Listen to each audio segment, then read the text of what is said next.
right, cool. Yo, Julian is empty.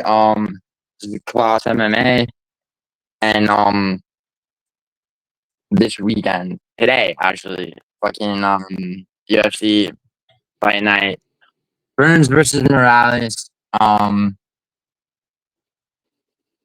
go. Let's get into it. Fucking First fight of the day, we've got Tecia Pennington, formerly Tecia Torres, versus Luana Pinheiro. And I don't know about you, dude, but I'm pretty excited about watching these two baddies get stripped down into their underwear first thing in the day and beating the shit out of each other. But I mean, Tecia Pennington's not unattractive. dude, they're both pretty bad. I would happily let them throw me right in the middle of that one. Both beat the shit out of me.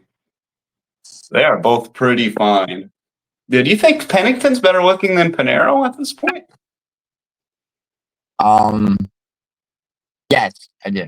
Really? Yeah. They're both pretty fine. Yeah. You like a dark hair. Yeah. Word. I mean, anyway, for their looks. Yeah. Oh, yeah. This video might be on the chain to shadow ban, but already, which is fine because, like, I mean, God knows, like I did one with Noto one time, and it's just like I don't even know how that shit's not banned in every country. But anyway, yeah, dude. So all right, so Tecia Pennington versus Luana Pinheiro. Personally, Tecia Pennington, I mean, her last fight was good. She's definitely better than Luana Pinheiro pretty much everywhere, I think. I mean, like, let me see one thing. So, I mean, yeah, Carla Esparza, I mean, you could say that, like, Carla Esparza is, like, prematurely peaked and everything, but that's a good win. She fought Tabitha Ricci and Mackenzie Dern. One of those fights, and lost both by split decision. One of those, I can't remember which one of those I felt was a robbery. Both, dude. Honestly. Yeah. I thought so. I thought both of them, especially the Dern fight, because I don't really put stock into just holding someone's arm and then defending it. You're not winning around if you're getting outstruck and then grab somebody's arm for a Kimura attempt. I don't put that much weight in submission attempts, honestly. Yeah, I mean, I have issues with both damage-based scoring and with control time, because the optics on damage control a lot of the time, or I'm sorry, damage-based, the optics on damage, like if somebody might have blood streaming down their face, but they've landed more shots to the body and their opponent's way more hurt, but like, you wouldn't know it, unless you actually know what you're looking at. You know what I'm saying? Like, it's the same thing with control time a lot, I mean, I feel like it's a little bit more clear cut though with control time, where one person's holding another person up against a cage, stalling out time, like Mario Batista style, or, and then there's like Sean Brady's got you on the ground. He's actively trying to submit somebody, like, and all his opponent can do is try to stop him. They can't mount any offense. Like, you know what I mean? So you're leaning Pennington then? Oh yeah. Yeah. I think dude, I think Pennington might be a lock, but that's for betting. Yeah. I mean, what do you think? Do you have a case for Pinheiro? I think Pennington is going to beat the fucking shit out of her, honestly. Yeah, she's a little aged at this point, but she's still just as violent. She's not as fast, and she's never really hit hard, but she has gotten more violent the older she's gotten, dude. I think it's just years and years of being in a long-term lesbian relationship. It's got that bitterness boiling over. Yeah, she's got to take it out, and she's got to take it out on somebody. And Luana Pinheiro is going to be the one she takes it out on this weekend, dude. I think she beat the shit out of Carla. It was mean. It was mean what she did to her, dude. Pennington is mean, and I think she's going to either win a really rough decision, or I could even see her getting the second TKO of her career deep in the fight, dude. I could see her getting the second one. Because Pinheiro got subbed by Hill. She gets finished by everybody. She sucks. She has been finished a bit, hasn't she? Yeah, that's Hill's only. I think is that not Hill's only finish? Maybe in like 15 years or some shit. Yeah, she got Amanda Ribas not with like 7 seconds to go in the third round. Finished her by TKO. Amanda Hill subbed. Jillian Robertson just had her way over there, basically. She did have Angela Hill did have a ground and pound finish against Hannah Cyphers in 2020. Okay, that's not saying much though. No, but like, I mean, dude, the thing is with a lot of these like female strawweights, bro, is like they'll fight till they're 42 and still be formidable. I mean, also, I mean, it's not just the strawweight division. I think Holly Holm is not really winning fights anymore, but like yeah, because women are never really that fast. For like, that's usually what the men's fighters lose is that speed. So the other guy's beating them to the punch, beating them to the takedown. Yeah. Women's fights, it's still a lot more who knows what to do at the right time. So the speed gets a lot more mitigated. And Pinheiro's really not even that fast anyway. So yeah, I agree. Tecia Pennington. Well, we agree on that one. Who do you have in the next one, dude? Hyun-Sung Park versus Carlos Hernandez. All right, so this fight, I'm taking Park, and my reasons, honestly, he knocked out Shannon Ross, who hasn't done that, right? Jesus Aguilar did it in 19 seconds, but I think I give a lot of weight to Road to UFC. A lot of people don't watch it, when I say I give it a lot of weight, I'm talking about versus the Ultimate Fighter, and a lot of times versus Contender Series, because Contender Series, you get a lot of prospects that they step into the octagon, they have broad checks. And not everybody's like Jacoby Smith, like, or what's his name? God damn it, came in hot from Peyton Talbot. No, not Peyton Talbot. Peyton Talbot, it was only a matter of time. So yeah, what's his name? Fought on was it Vittori Delise? Contender guy and Vittori Delise? Yeah. Not the African. See, like a lot end up like that. Like Musasa, like, it's like in retrospect, there was no way he was going to beat Carlos Ferrer, but people don't realize, like, it's like, okay, this guy is whatever, he's 8 or 9-0, but it's like his opponent. Sung Choi? No. But Romero, maybe? I don't see anybody. No, Kevin Vallejos. That's what I'm thinking of. Oh. I thought you were picking somebody that lost. No. Like, I'm saying, what I'm saying is, like, guys like, I like Kevin Vallejos. Yeah, Kevin Vallejos is dope. What I'm saying is, like, people like him, people like Jacoby Smith, like, it's like basically, it's like that, and even like not like, it's like they're probably the minority when it comes to people that like actually, just right off the bat, right off the Contender Series are just like, So how do you think Park wins? So I think honestly, dude, because his like, he's got knockout power, but his grappling is really good, and I think that Carlos Hernandez is vulnerable. I think he won a robbery against Tumen Dembele. Like, if you remember, that was on Peter Yan versus Figueiredo. I think it was the first fight. But yeah, he's Carlos Hernandez, he got subbed by Alan Nascimento 2 years ago, and Tetsuro Taira knocked him out, which is nothing to be ashamed of. But Nascimento has a lot of subs. He does. I think Carlos Hernandez, he's vulnerable in a lot of ways. He he can be good, but it's like, I watched back the Ray Teixeira fight, and like he was only one step behind. That was Ray Teixeira's debut. Teixeira looked a lot better in his second fight. Um, the Tumen Denbrough fight I felt was a robbery. Like Hernandez's last 5 fights, he's only got one clear decision win against Bondar, and I mean all that was really like it was like a sort of Bonick over Paul Craig, just like a few strikes ahead, getting a 29-28. I mean, I think Park has finishing ability clearly.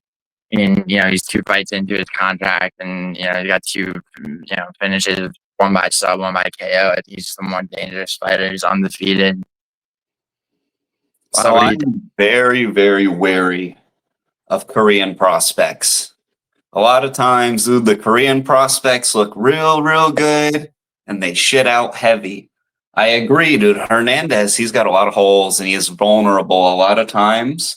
But I think he is kind of a little better than his record shows, and because he goes to a lot of split decisions, and even a lot of his fights are close, and he doesn't look bad until he does get subbed at times. And he never has looked like just battered around badly. Tyra, like Tyra kind of has better than him, but Tyra's a top 5 guy, top 3 guy. No, yeah, for sure. I mean, there's no shame in that loss. Yeah. I mean, those are his worst losses. I think is Tyra and Nascimento, and both of those guys are sick. So yeah, for sure. I mean, Ray. I mean, he gave Ray Teixeira a run for his money, but that was Teixeira's debut.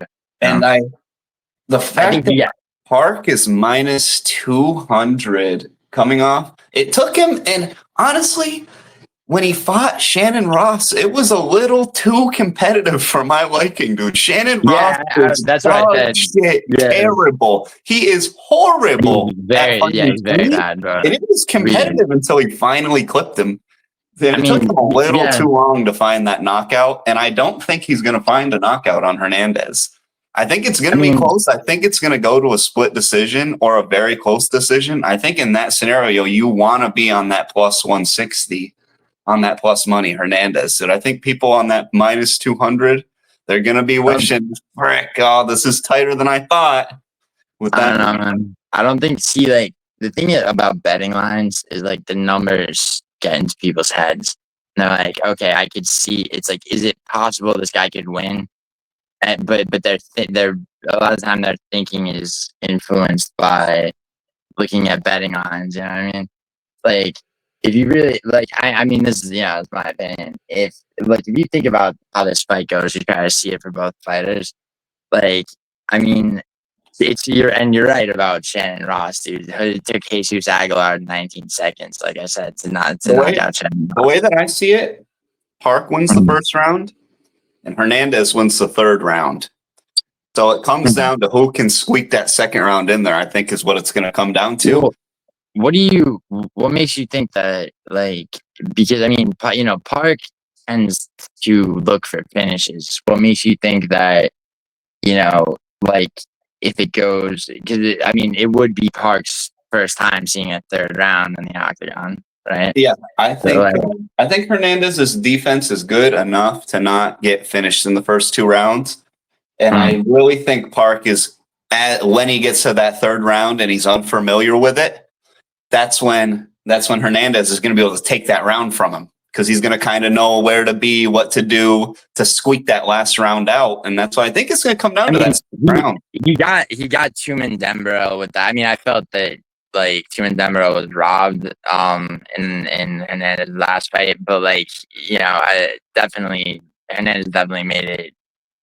Wait, I'm trying to remember. I mean, there was a round that was clearly Tumen Denbrough. I can't remember if it was the second or the third, but basically, I mean, I just checked. I was gonna say I thought that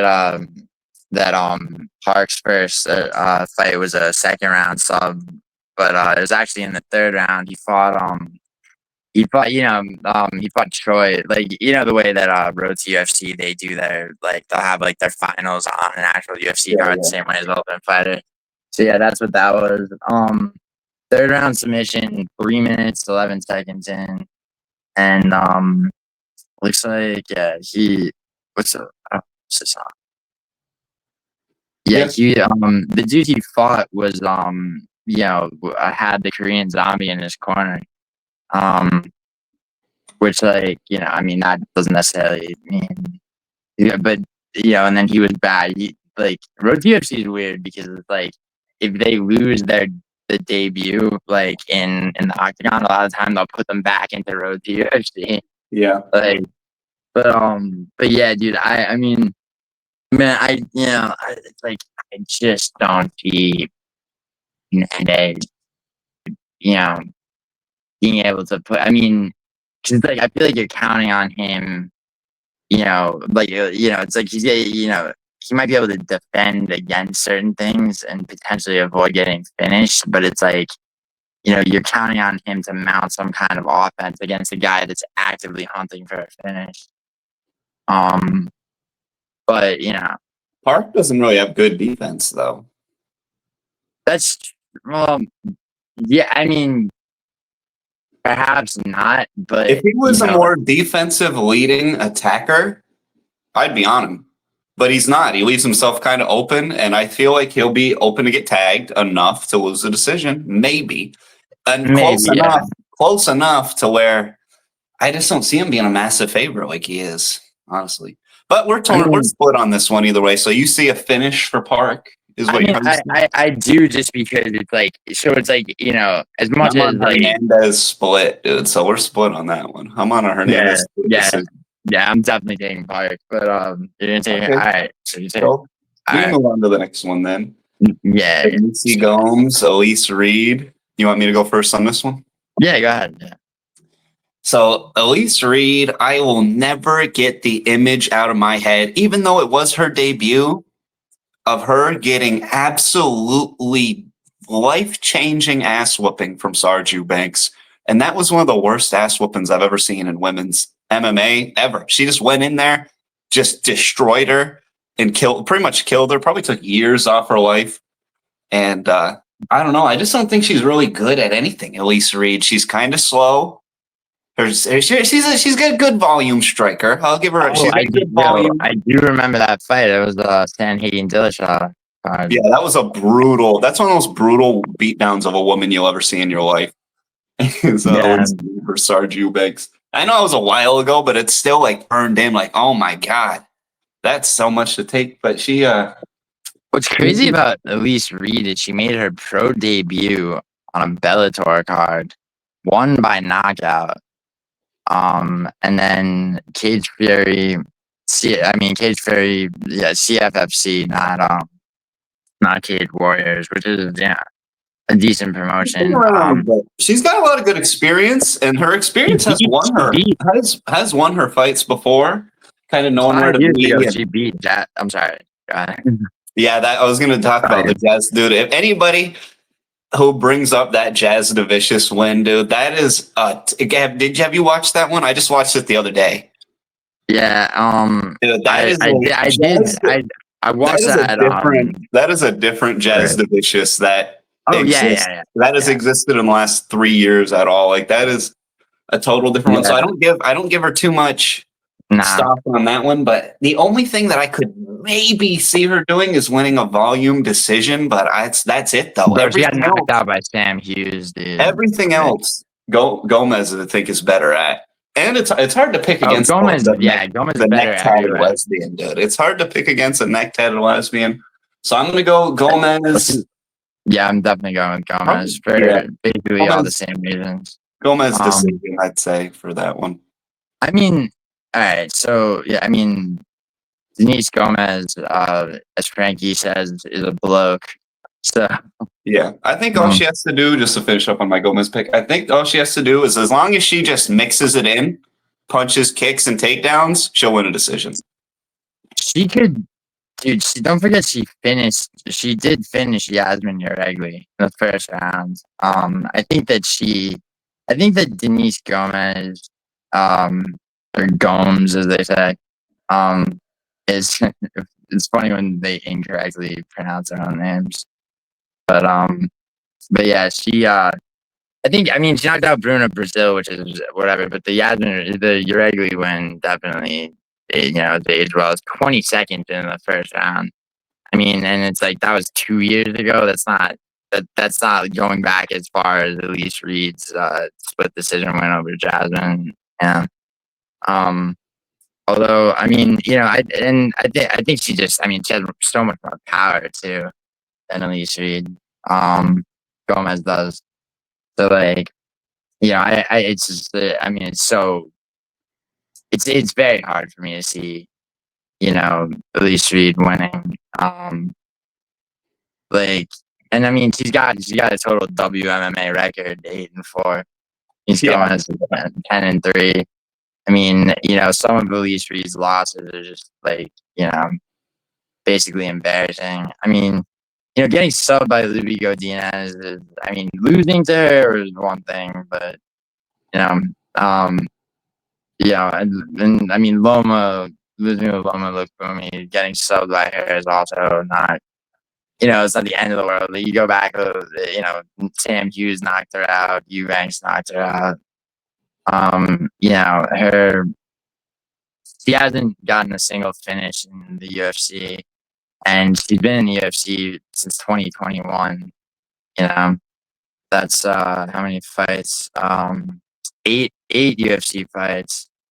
And she's also, I mean, 35 for a WMMA fighter is not that old. She's kind of fat. She's kind of slow. She can't really grapple. Yeah, you can't pick her. You can't pick her in this one. Yeah, I can't take her. She's 32. She's like a Chelsea Chandler at strawweight almost. You got well, I guess they say it Denise Gomes. I don't know. Yeah, that's what I was just saying. They say they mispronounce it as Gomes. Denise Gomes. So you're on her by finish? Potentially. I mean, props are like, that's for a lot of bets. I mean, but anyway, let's get to the last WMMA fight on this card. Dude, another set of baddies. They got the baddies out today, dude. I mean, yeah. I mean, as with most WMMA matchups, I think the more attractive one's gonna lose, but that all depends. I'm pretty sure you're thinking, I mean, the fighter who isn't who I'm talking about being the more attractive. I mean, they're both pretty. They're pretty close attraction wise. The two of these girls, Luana Santos and Lisboa. Yeah. Who you got? For who I'd rather date out of the two, or who I think? No. Who you got winning? I think I got to go with the dog fucker in this one, dude. Luana Santos. I think she leaves herself wide open, but she just throws enough. And that's half what you need to win a women's fight is just keep fucking throwing. Yeah. Keep chucking. No, definitely. And Lisboa, she's just kind of not really looked that great to me, even in some of her wins. Yeah. I mean, she did sub Jessica Rose Clark, and who did beat my favorite women's fighter, Jocelyn Edwards.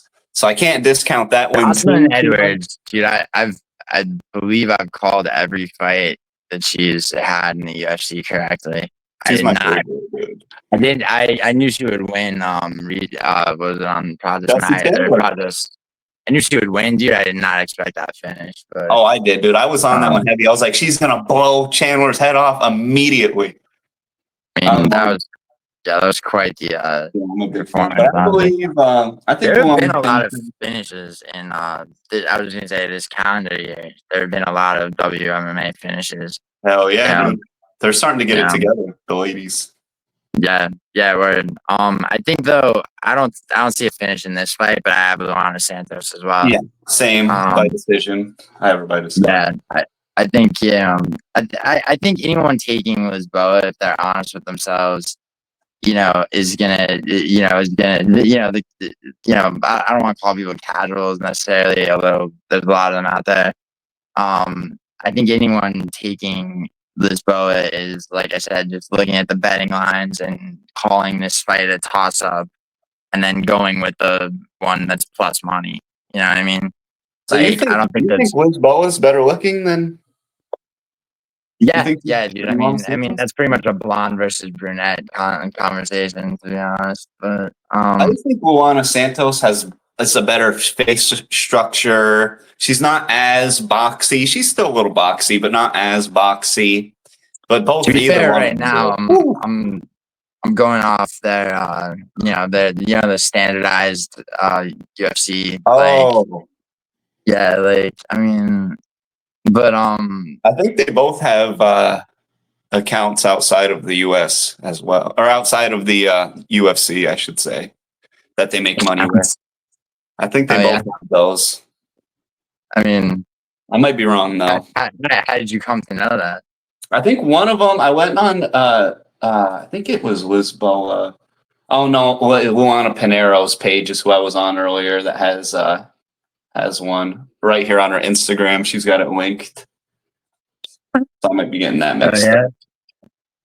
Yeah, she's got it right. That's the only thing on her Instagram. It's like just her stuff and then just the link to that on there. I mean, yeah, dude. She's she's got to have a backup plan for when Pennington just Pennington. I mean, hopefully Pennington doesn't hurt her too badly, and she won't be able to support herself.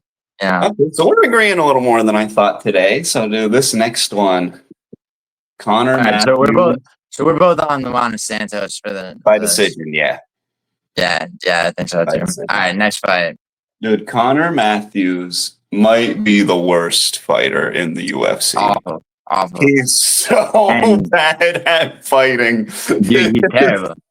Ridiculous. He's bad at everything. He's bad at striking. He's bad at wrestling. He's bad at grappling. His chin is bad. His gas tank is bad. He is horrible. He fights out of the worst gym in the Northeast. The New England Cartel is a shit gym with horrible game plans. Their game plan is run straight into punches and hope you can take it, and then maybe find a knockout. They're terrible. That's an interesting point about them, the New England Cartel. It's like, I'm thinking about that as you say it, and it's like, it's like a lot. Yeah, they do have a lot of fighters that literally just go head hunting, and that's every one of their fighters. Every game plan every one of their fighters has ever had is go forward, take one to give one. It's it's horrible. And that does work for some fighters, like eating 4 shots to land 5. Like Yuri is not nowhere near part of the New England Cartel, but like Yuri can fight like that. Where like Yuri has way more lateral movement than anybody.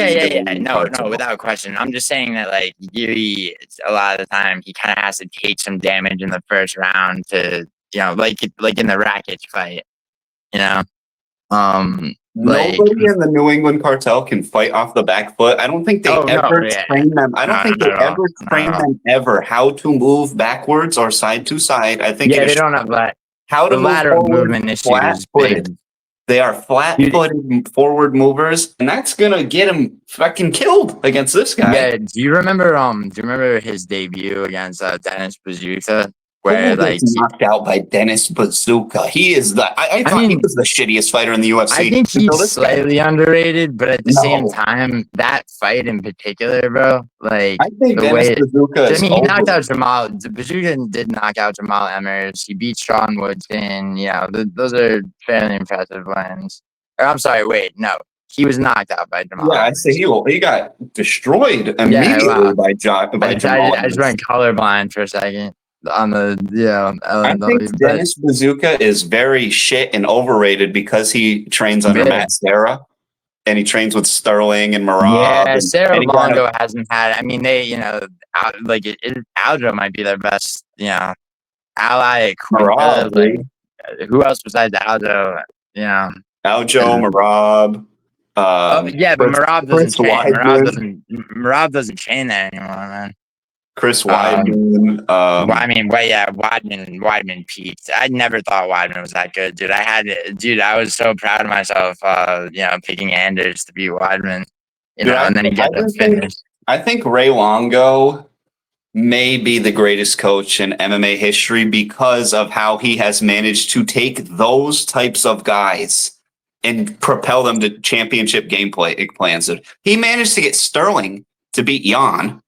That's fucking crazy to me.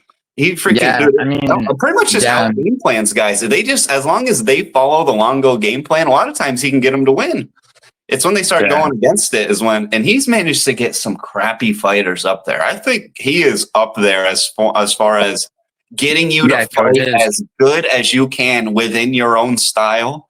Ray Longo's up there for coaches, if you ask me. Yeah, I think he might be.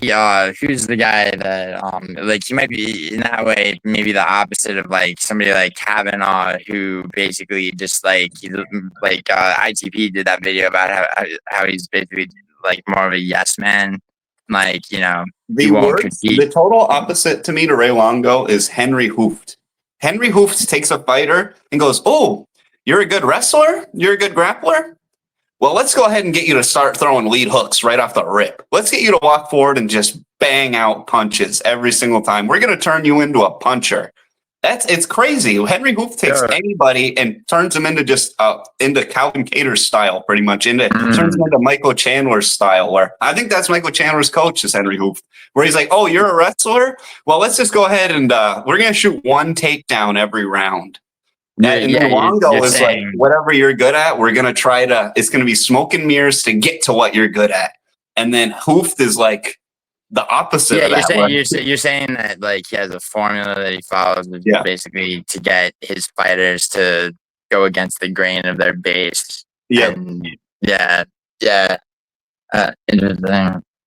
Dude, so Connor Matheus, he's 2 finished losses into his 3-fight contract, so he's on the chopping block.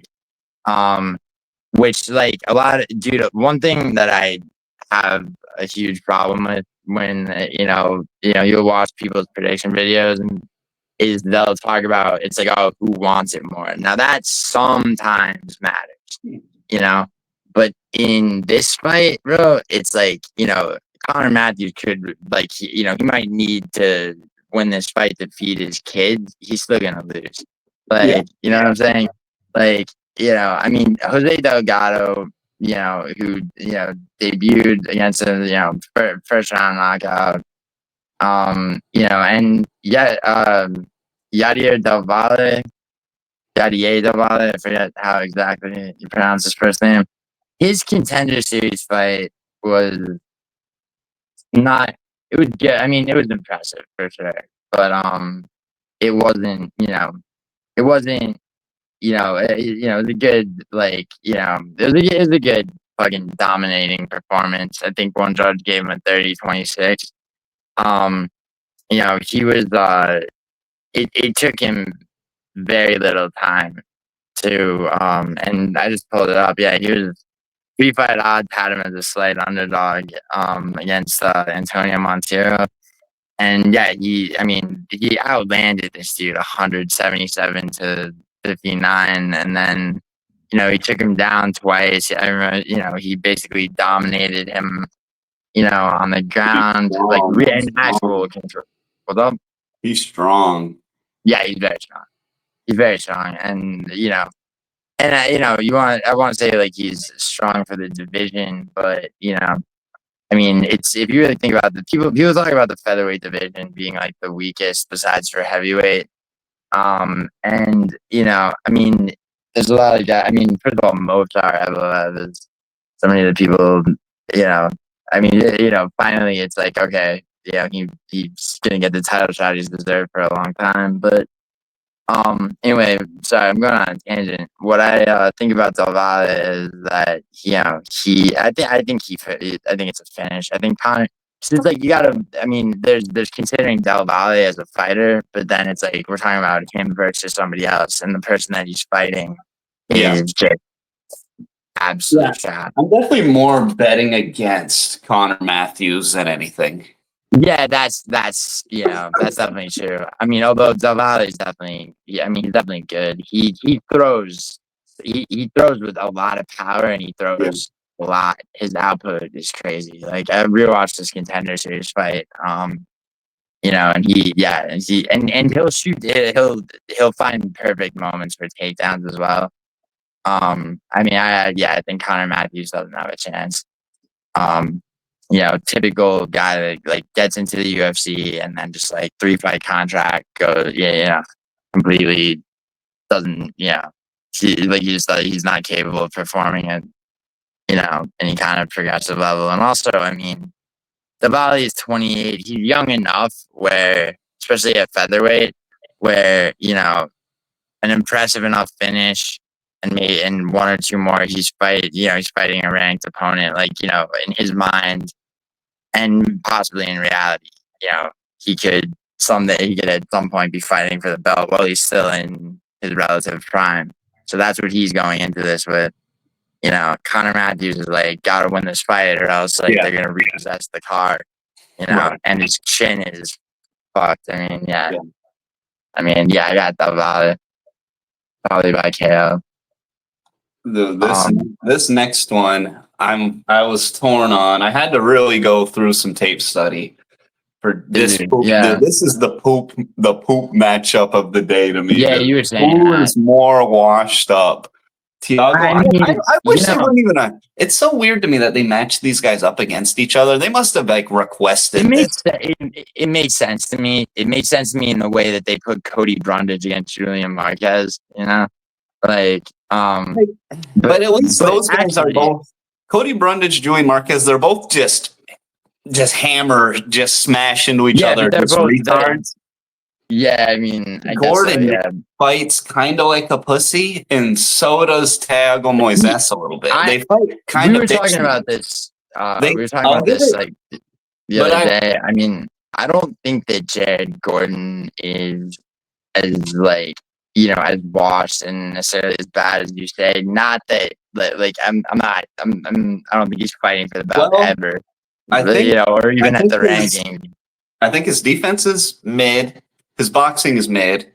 His cardio is mid. He's just mid. He's mid at everything. And I think that being mid at everything is going to be enough for him to end up beating Thiago Moises, because Moises is so shit. He's so bad. I've kind of came around on that one. I watched both their fights, a couple of them, and I was like, at least with Gordon, there's a little bit here and there where he'll parry a punch and land something, and Moises always just looks afraid and he's like, that didn't work. Try this other thing, and he fights so herky jerky, and he's just not good. He's not good. He just isn't. So I think I'll take Gordon decision. Yeah, you think it's split decision? No, yeah. Sorry, I thought that's what you said. I think that so you're talking about watching tape study, doing tape study on them. So yeah, I did too. Now I'll tell you the fight for each fighter that makes me pick Jared Gordon. All right. So when Ludovic Klein fought Moises, right? It was, Ludovic Klein, who I feel is somewhat overrated, a bit overrated. He didn't get the finish, but he entirely control, the level to which Moises was helpless against Ludovic Klein. It literally, it's the kind of thing where it's Moises had to feel like less of a man for at least a few months. It was absolute dominance. And that's with Moises, fighting a guy who's, Ludovic Klein put him on the ground twice, and then, the one takedown he attempted, he landed, controlled him for most of the round, and then left himself open. Moises had, he had the ability to sub him, he tried and failed. There was a moment in that fight where Ludovic Klein was totally open. The way that Israel Adesanya left himself open for a split second against Dricus in a fight that Dricus was losing, and then Dricus saw that opening and lunged for it and got it, right? On a far less harrowing level, Moises could have done the same against Ludovic Klein. So what that tells me basically is that you know, his fight IQ is lacking as well as his skills, you know, and you know, him being considered formidable doesn't really make sense to me. Jared Gordon, I feel, has some degree of the where it's like, you know, I feel like both these guys get hyped up more than they're actually good.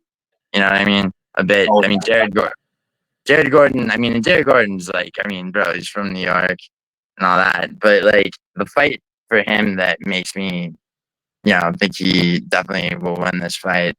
Marco Madsen, which is the fight he fought before Hawkcross, which was his last fight, which was a split decision.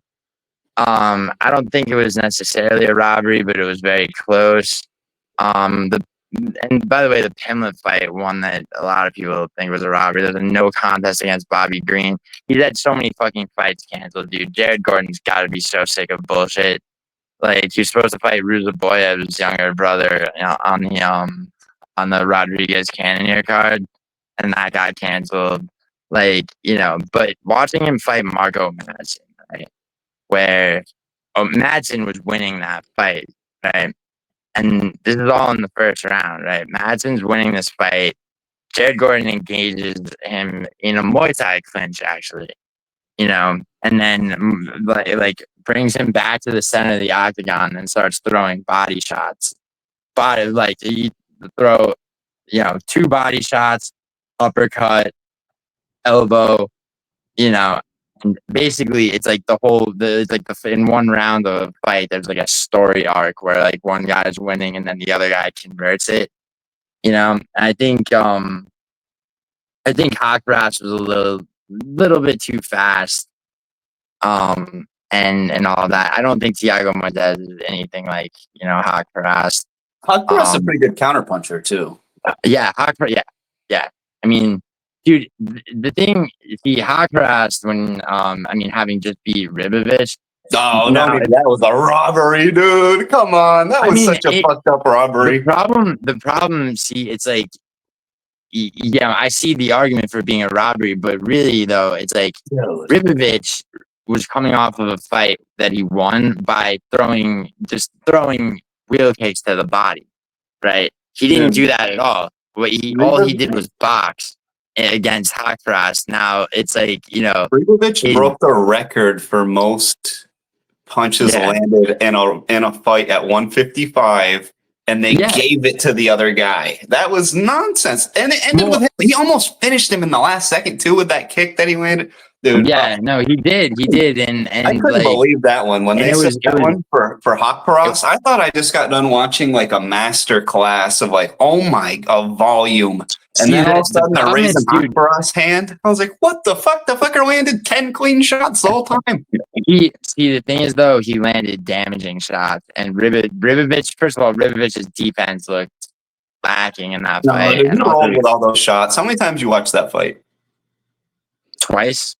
I've watched that fight like 4 or 5 times on the treadmill. Right. That's a good one, dude. Ribovic, it's the thing he does is when he rolls with a punch, he really rolls with them. So it almost looks like it's hitting him. It looks like it's hitting him, but that is the right way to do it. That's the right way to roll with a shot. He just moves a lot with it. So if it does touch him a little bit, it looks like it's doing a lot, but he's moving with it. And he really didn't get hit. He got hit clean, maybe 4 or 5 times. The thing is, like, you know, you leave something up to the judges and their perception. That's how it ended, dude. It ends with Hawkcross getting kicked in the face, wobbling around to his corner, going, and they gave him that round. They gave him that round. What the hell are they doing, dude? They gave him that. That's definitely. I just think that Ribovic, he's as good of a boxer as he is. He's an even better kickboxer. And had he thrown more of the, you know, type of kicks that he threw in his fight before that, I'm trying to remember who that was. Zellhuber. Yes. Fight of the year, dude. Fight of the year, I got. Yeah, like the kicks that he threw to the body were, I mean, you know, as he fought Hawkcross that way, there's no split decision. You know what I'm saying? Like, I'll say one last thing on Moises, and we'll get on to the next fight. But the fight that made me really go, Oh, this guy is shit.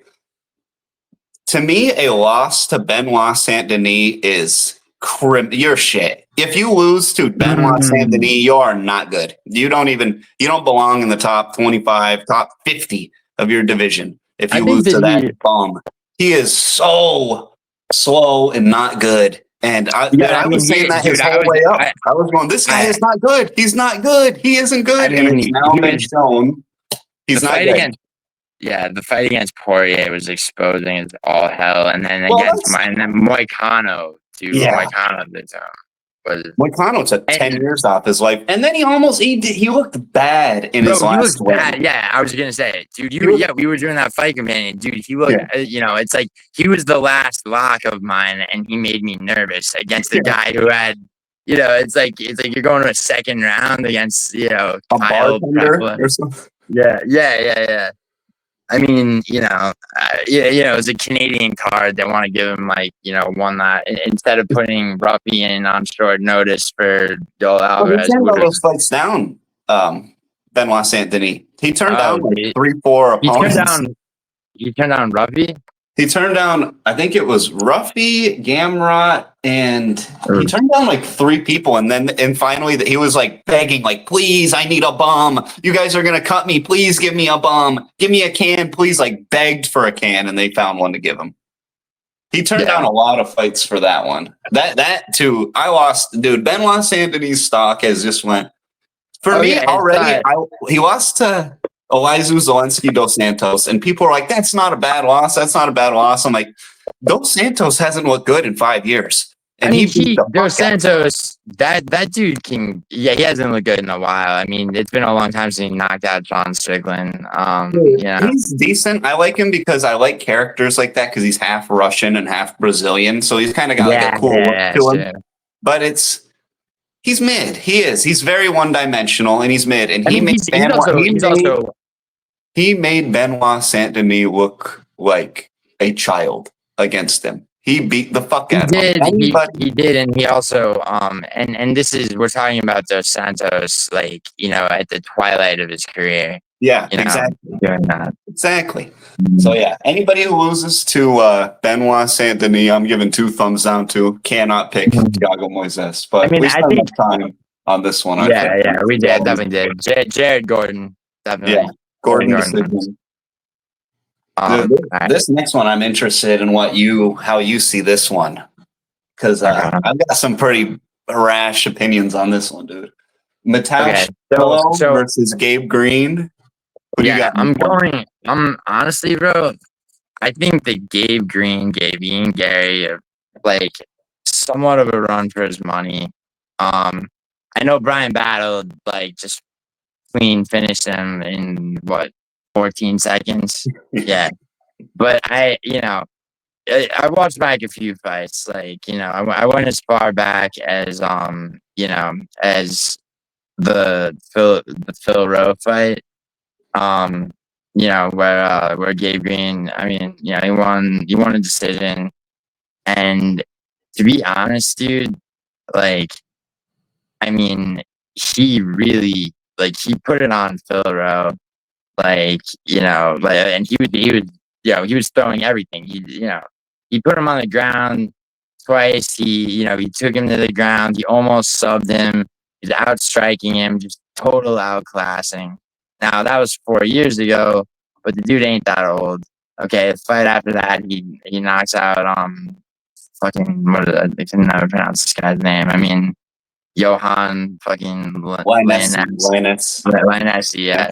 And that dude, he got subbed by Sam Patterson last year. That guy's, that's not the most impressive win.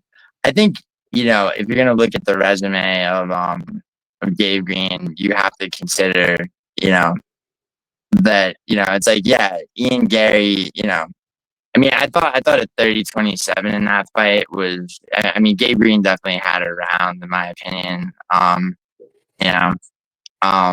He took Ian Gary down. He controlled him, for almost half of a round, but he also outstruck him in, the 30-27s across the board were, a little bit harsh. And also, he defended really well. And this is Ian Gary on the come up, where he wasn't fighting people that he was fighting people that he could still finish. Like Ian Gary's not a finisher.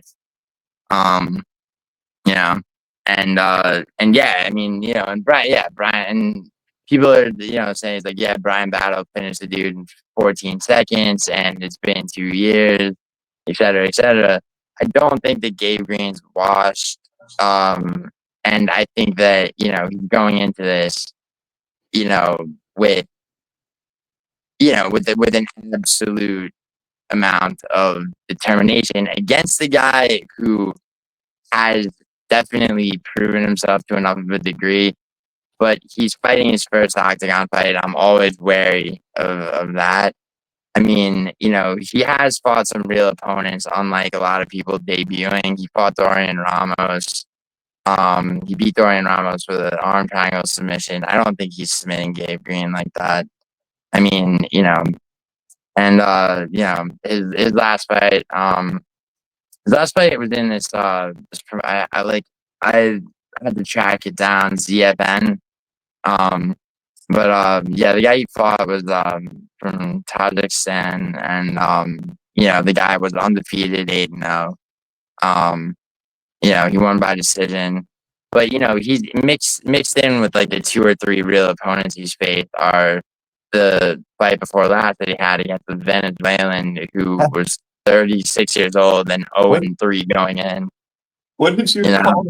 What did you call a country that Nurullo is from? Tajikistan, whatever. They call it Tajikistan. I mean, that's how it's spelled. It's just funny. It gave me a chuckle. Tajikistan. I mean, dude, it's one of those countries where you see a guy from there, and it's former USSR country, yeah. I mean, pronounce it correctly.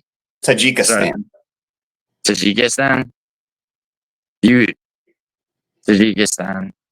That's unquestionably the correct pronunciation. Yes, it's Tajikistan. I mean, the reason that I shorthanded it is because I'm discussing the last opponent of the guy that I don't think is gonna win. I think Camilo's good. If I get one fight wrong, it's like if I get one fight wrong on when I think about okay, who are my picks for a card, and it's like, okay, the most likely to be incorrect, it might be this fight. But that being said, Camilo going to a decision, against an 0-3 opponent who was twice his age at the time they fought in the fight before last. I mean, it's like, I mean, Gabe Green has finishing ability. And I think he's not that. That's the thing too, is like, he's not that old, dude. He's 32. Camilo's 24. I mean, think about who else is 32 in the UFC. Think about the average age of your UFC champions across the weight classes. I mean, who's, Marab is 34. I mean, Dreykus is what? Dreykus is 31, I mean, 32 is not. The only way I could see Gabe Green winning this fight is with the old wet blanket approach, which he could do because he needs a win. You don't think he could? You don't think that he, that he could outstrike and potentially finish him? No. You think Gabe Green is very, very bad at striking. His all of his technical skills are not good at all. Like if you were coaching him, I would.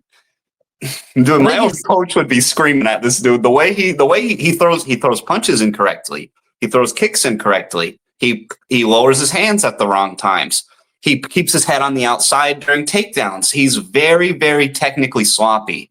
Gabe Green is, and I just his Gary win is the one thing that has me maybe thinking he could wet blanket this guy, because that was before, Europeans, when they're coming over, the thing they struggle with the most is the wrestling as they get used to it. and he was, rinse and repeat, kept getting Gary down, but it wasn't enough to win him the fight. And no, I think that's what I was saying. I think Gary's getting that. If Camilo can get back up, he'll win the fight. And we're going to know within the first round if he can get back up or not. Because Green's going to be heavy at 155. He's going to be big at 155. That's and like you're saying, he's not that old. Yeah, he's not that old. I forgot to mention that. That he is going down. And he weighed in at 154, bro. He didn't have any trouble on the scale. Yeah, so no problem getting there because he was never big at 170. But I think he's going to be big. He was too small. It's almost like, I mean, okay, so on the other end, right after this fight happens, I'll be able to say this. But I'm hoping for a Joaquin Buckley situation where he goes down and now he's in his element. You know what I mean? Though that Buckley at least he punches correctly. He's got technique. He's got power. Dude, I'm not calling Gabe Green comparable to Joaquin Buckley, but Gabe Green, the only way I think if he's going to win, it's going to be a boring wrestling decision, and we're going to all be wishing he didn't win, and we're gonna not like him for how he wins. Yeah, I mean, so I'm going to pick Camilo. I think Camilo's going to be able to get back up. I think in Brazil, that's all they teach is how to get back up from a takedown. Have you watched Camilo's fights, by the way? I had a hard time finding a few of them. I watched his one against the guy from Tajikistan. I couldn't really find a few of them. Those ones for, what was that promotion that he was in? But I could pretty much only find his ones in Fury that he was in. And Tough Enough, and those guys he was fighting. Dude, that guy fought in Tough Enough wasn't that great. I used a VPN to watch his most recent fight. I couldn't find it. I found that one against Ruziboev, and that was kind of the one where I was like, he's getting up from takedowns. He's getting back up. Yeah, no, I meant the. I'm sorry. I had to use a VPN to watch his fight before that. The one that Tough Enough. I'm trying to remember. But what I seen in his fight, his opponent in that fight, dude, like the dude from Tajikistan, right? He came in with an 0-3 record at the age of like 36, right, against Camilo, who's half his age. And I mean, the guy is the Tajikistan guy he fought was 8-0. And his only losses too. No, all right. Dude? It's one of the last two fights. Where it was a unanimous decision win for Camilo. The guy is now 0-4. Yeah. That okay. I know. What you're talking about. Yeah, that one. That is the one that's hard to find that you're talking about. Yeah. Okay, yeah. That fight, dude. It's just like, I don't know. I think Camilo's young and inconsistent, and I think that has to do with his fight IQ more than any lack of ability. And I think Gabe Green is like almost like the opposite. I mean, his technique is sloppy, but his fight IQ, it's like if he has to wrestle, fuck him, he will. If he sees an opening, he might see an opening. He might be able to, But I think his only way is to wrestle fuck, and I think Camilo is going to be able to get back up and outstrike him. And outstrike him. Yeah, I mean, but we're I think you're gonna know in the first round of if this guy's getting back up or not, and if he can't. That's definitely true. He has fought good wrestlers. He's fought good wrestlers, but they weren't big like Green is. Green is going to be big, but they were better. Their technical skills were better. And he was getting out of those positions, so that's why I'm leaning his way because he's beating guys who are better technical wrestlers. They were just smaller. Yeah, there's that. I mean, this is one of those like fights where it's like, all right, Gabe Green's going down a weight class, dialed in. The other thing I would say that I think a lot of people don't give enough stock to is the fact that Camilo's young and he's debuting in the UFC, whereas Gabe Green knows the octagon. And I think he'll be able to edge it out. Against a kid who's got so much to acclimate to. Like you said, actually, we'll know in the first round because Camilo maybe he acclimates fast. Maybe he is the prospect that UFC is banking on him being. But you know, I don't know. I just have to go with Gabe Green, bro. Yeah. I just can't pick somebody whose skills are as bad as Green's. But I see where you're coming from because he's going to be bigger. But all right, we're split on that one. And this next one is we'll probably be a little more in agreement on this next one too. I mean, probably, yeah. So the main card. So you want to go? Julian Erosa versus, I'll just call him Melky Costa. I can't say his first name. Melky Costa. No. Julian Erosa has been knocked out 8 times, dude. He has. He's very inconsistent. I mean, I had him against Elkins, and I did have him against the Christian Rodriguez submission in the first round is definitely impressive. His last 3 fights, dude, have been. He does a lot better against guys who are missing a dimension to their game. Like those 2 last guys you said. That's a good point, actually. Costa, I think he's got it.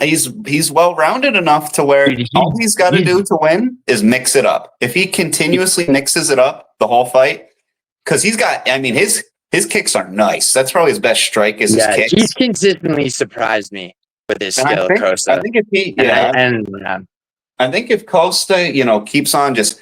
Kick, takedown, kick, takedown, and does a really kick heavy and takedown heavy game plan, which I think he's going to come in with.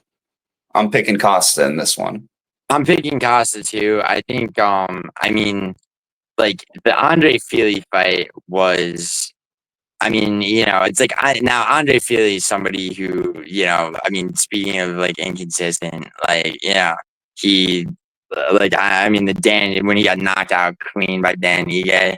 So fast, like, but he, that I did not expect, Costa to show out like he did against Feely. He looked good against Feely. Yeah. And the thing with Erosa will let you take him down. He will. I mean, he really, because he's very confident in his ability to scramble and the scrambles he creates. And that is usually where he works his magic is within the scrambles. Yeah. Against Ramos. I don't think he's going to be that step ahead of Costa that he was against Ramos, that he was against Christian Rodriguez. I think Costa's the better grappler when it gets to the deep grappling. And I think if he gives up takedowns, then Costa's just going to exploit that and win out the round on top each time. That's possible. I mean, and MMA math doesn't work. Costa, like using Christian Rodriguez as their only opponent in common. Sure, Erosa finished him and Costa didn't. But the thing is, like, I don't see.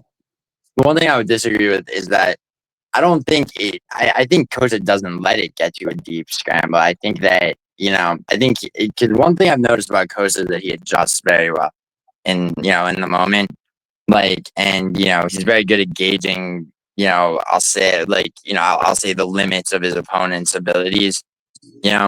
Like very fast. And yeah, I mean, I think he's definitely a better striker than Erosa. Yeah, I don't think the scrambles are going to work on Costa. I don't think they're going to work. Yeah, I don't necessarily know that it. I mean, maybe it goes to the ground, and you're right. I think that Costa should try to take him down. You think so? Oh yeah, if Costa gets him to the ground on his own terms, yeah, for sure. Yeah, but I think I think it's going to be a very kick takedown game plan from Costa. Yeah, I could see that. I think it's Costa's fight to win or lose, to be honest. If Bruce Leroy can knock this fucker out with a head kick, dude, I think Costa can open up the head kick with the mixing in takedowns. I think he can open up a head kick and get a.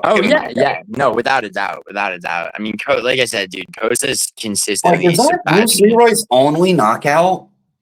Is it really? It might be, dude. Let's take a look. That's the only one I remember him having. I mean, there's a long time. Probably he's probably got a few on the regional scene way back, but yeah. I mean, a lot of those regional fights are not really fucking, He's got a doctor stoppage that doesn't count. Let's see. Where's his last? Also about Erosa, do you remember the Fernando Padilla fight? where Fernando Padilla, not UFC knockout, and is fucking. That's it. It's only knockout. Dude, yeah, all his other from, knockouts are doctor stoppages. It's his only time he's actually put someone out. Right. Was Julian Erosa. I'm saying though, do you remember when Erosa fought Fernando Padilla? And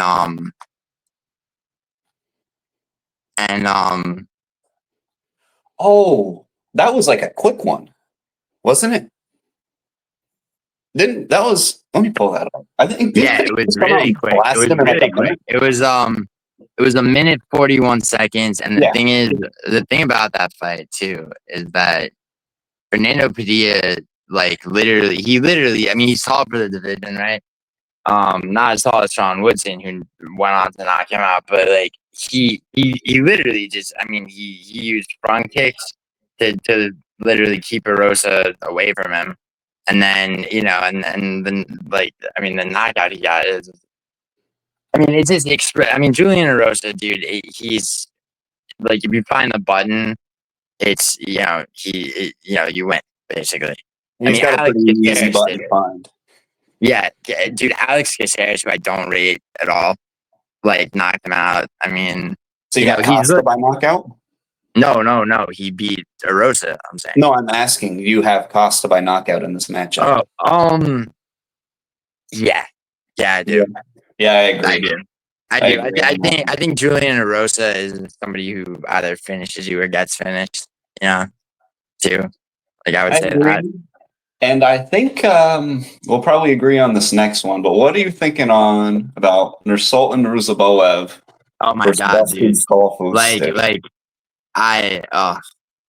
might be the most fun matchup of the night, honestly. It is. Aside from, I mean, the main event to me is one-sided. I'm so excited for it. The fight I'm most excited for on this entire card, because I think Ruziboev is a future contender. I mean, I really do. I think his one loss in the UFC to Buckley had everything to do with him being 6'5" and cutting down to 170 and losing power to a point where Buckley could win a decision. He at 185. I mean, he's huge for the division, but he belongs to 185 for sure. I think he finishes. Stoltzfus. I think he finishes Stoltzfus, with relative ease, to be honest. I mean, Stoltzfus might survive a first round, but he's such an idiot, Stoltzfus. He runs in hands down, and he's just there to be picked off. Yeah, I think so. I mean, that's actually pretty accurate. He doesn't have much in the way of technique. I don't know, I forget what gym he's with, but what is it? Oh, he's at Extreme Couture, and that's why his wrestling that's his best part of his game. The only shot he has is to get it to the ground, because Ruziboev is garbage on the ground, dude. He is bad at wrestling, and he is bad at stopping the wrestling, and he overextends a lot and leaves it wide open to get taken down. But man, Stoltzfus doesn't enter takedowns very well. He leaves himself open. That's what I'm saying. I think Stoltzfus. I mean, if you remember, Stoltzfus submitting Soriano, right? That was more. That was more jujitsu than anything. I believe he got taken down, and then he was able to, get to scramble into top control or side control. I'm trying to remember that fight. And get that submission. But yeah, no, and it's like he knocked out Marc-Andre Barrios. The thing with Marc-Andre Barrios, bro, is it's a matter. It's like he's at a certain place, and it's like, okay, he's gonna win or lose depending on the quality of his opponent. Those two wins are kind of what had me a little he might be able to get Ruziboev down. Is the Marc-Andre Barrios? Bruno Ferreira knocked Stoltzfus out in the first round, and I mean He's Bruno like- Ferreira is great. I think Bruno Ferreira is a really really good fighter. I think Bruno Ferreira has twice the takedown defense that Ruziboev has. I mean, yeah, but like Ruziboev fights with his hips forward, yeah, and he overextends a lot. And you can duck, and his punches are so long. You can duck up under him and get there. And I mean they are, but he also, I mean, it's like, I mean, he knocked out Bruno Ferreira in like in the first round in his debut.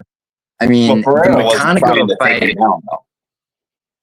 No, that's true. I mean, that's true, but I think I think that, I mean, as much as Bruno Ferreira, until his last fight where he won by submission, which, proves that, he's somebody that is consistently improving. I think Bruno, because I mean, dude, think about who Bruno Ferreira has beaten, right?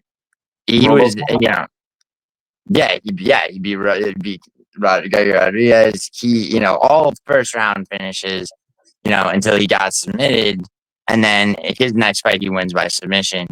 You're dealing with somebody that, like, I mean, he wasn't, and he gave the appearance of being just like somebody who just headhunts. But, as a matter of fact, like, Bruno Ferreira is a lot more, there's a lot more to his ability than I think a lot of people realize until the last fight he had where, he submitted someone. Like, the thing is with Ruziboev, dude, I think I really think that, like, it's like, I mean, I get what you're saying about him being open to takedowns, but, I think the broad check is coming, but it's not today. Dustin Stoltzfus not that good. Yeah. I think the minute that he does get a guy with even like, and I think he's shit, Buckley was but able even to like Vettori, I feel like Vettori would just rinse and repeat. Vettori's shit. I mean, he's garbage, bad. But I think just being able to if you can get to Ruziboev's hips, you can beat him. He's bad. His takedown defense is bad. I mean, I feel like you're basing that off the Buckley fight, which, No, not even that one. If you go back and watch when he fought what's that fucker's name? He's got a hard name to say. Boris Miroshnichenchev. I mean, it's 5 years ago, but he looks the exact same stance as he does in every fight in that one. And even on the regional scenes when he's fought, he has avoided wrestlers like the plague since that fight until he fought Buckley again. And then when he fought Buckley, you saw the same mistakes of, oh, this guy's coming in. I'm going to try to catch him coming in, but he doesn't have the speed to get you coming in. And then they get right up under it and they're on his hips. And that is it. If you can get to his hips, that's it. I hear what you're saying. I mean, you're not wrong as far as like his resume thus far. Technical abilities. I'm gonna give, I give him the benefit of the doubt against Buckley just because of the weight cut. Fighting at 170, and I mean that is, If it was like weight cut related things that got him taken down, like as if he was getting gassed and taken down, that did it. But it was strictly just technique takedowns. He would overextend and get taken down. Yeah, I mean, I think you're right about that. I mean, definitely regionally, but I mean, is Stoltzfus the guy to like, first of all, to even have the striking defense? I mean, Ruziboev, I mean, think about, I mean, he fought McConaughey, and it's like McConaughey barely survived the first round. He also, like, it was also just like, I mean, Ruziboev puts a brutal assault on people. I mean, and it's like, if it gets out of the first round, though, Stoltzfus gonna get him, dude. I don't know, dude. I mean, I think deep. Stoltzfus ain't that type of wrestler. No, he's not at all. That's why I think it's gonna take him a couple rounds to get a takedown. But I think if he does get a takedown, he's submitting him. It's the thing too, is like Ruziboev. It's like you don't have those couple of rounds of Ruziboev just allowing shit to happen. I mean, but I think if it gets I'm really picking Ruziboev round one. like I'm like 60-70% sure that's what'll happen. But if it Right. goes that's when I'm gonna be sitting there going, Right. this is not looking good. Yeah. I mean, so we're both picking Ruziboev. You're just saying that, like, he's I don't not think it's as as much big of a favorite. It's not as definite in your mind. Yeah, I don't think it's because he's like a 2-1, almost 3-1 on some of these, and his wrestling is just so bad to be that big of a favorite. I can't pick. I don't like big favorites that have big holes in their game. Well, yeah, I mean, dude, the odds are set based on literally nothing but what the odds makers believe is going to make people bet. Because they don't care if you win or lose. They just care that like more people if you bet. take it and just change it into like a percentage, because a 2-1 favorite should win. What is that? 80% of the time. Right. You got to remember though that it's I don't think he's winning those numbers. If they fought 10 times, I think he's winning 6 or 7, not 8 times. I mean that's that's an interesting question, but at the same time, it's like those odds. You got to remember that like odds are artificial. They're set. Odds makers don't care if you win or lose. They're not the house. You know what I mean? They'll set betting, so they get paid out of the vig, right? Which is a percentage that casinos and betting sites have to pay them. So like the more people bet, the more money that the odds makers make. They don't care who wins or loses, but they'll set betting lines drastically knowing that. So it's like if somebody's a favorite, right, by a significant enough amount, they'll make them a minus like 900 favorite as opposed to like a minus like 300 or 400, because they know that a lot of people will just like randomly bet underdogs, and and just as many people will take like safe bets. They'll put like 20 grand on a minus 900 favorite, knowing that they're gonna make it's a safe investment basically. It's moved around quite a bit. It opened like when it opened in big in favor of Ruziboev, the money started going to Stoltzfus, and it tightened up the odds a little bit because he was like a minus 300, and it popped him down to like a minus 200. So, but yeah, that's exactly what odds makers count on. This next fight we might disagree on. I'm interested to see how you see this next one, dude. Sodiq Yusuff versus Mairon Santos. Mairon, calling him Mairon. Mairon Santos. Mairon. Okay, so despite the fact that I locked Mairon Santos in his last fight, which he won by clear robbery, definitely won by clear robbery. I think I'm taking him in this fight, and like my reasons have more to do with Sodiq Yusuff.